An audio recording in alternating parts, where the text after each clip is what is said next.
যারা বাংলাকে অপমান করবে, যারা বাংলা ভাষীদের আক্রমণ করবে, সবচাইতে বড় কথা যারা বাংলা ভাষাকে আক্রমণ করবে তাদের কোনো নিস্তার নেই। তাদেরকে কালো পতাকা দেখানো হবে, তাদের বিরুদ্ধে বিক্ষোভ দেখানো হবে। তারা যেখানে যাবে সেখানেই আমাদের প্রতিবাদ হবে। বিশেষ করে কুচবিহারের মাটিতে, কুচবিহারের বেশিরভাগ মানুষ অত্যাচারিত হচ্ছে বিভিন্ন রাজ্যে, বিজেপি শাসিত রাজ্যে।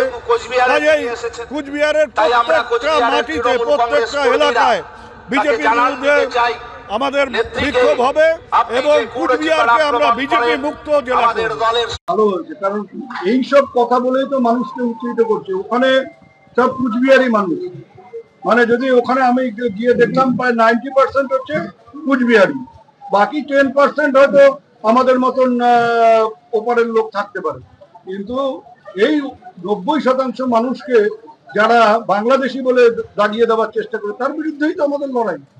সেই লড়াইটাই তো কুচবিহারের মানুষ লড়ছে, যে আমাদেরকে চিহ্নিত করার চেষ্টা হচ্ছে যে আমরা আর নটোরিয়াস ক্রিমিনাল। আমরা অন্যায়ের বিরুদ্ধে প্রতিবাদ করে যদি ক্রিমিনালের ছাপ নিতে হয় আমার কোনো আপত্তি নেই, কিন্তু ও যখন যাচ্ছিল এসপি অফিসে তখন তো আমরা শুনলাম স্লোগান উঠছে যে অভিজিৎ দে ভৌমিক, উদয়ন ঘোষ চামড়া তুলবো আমরা।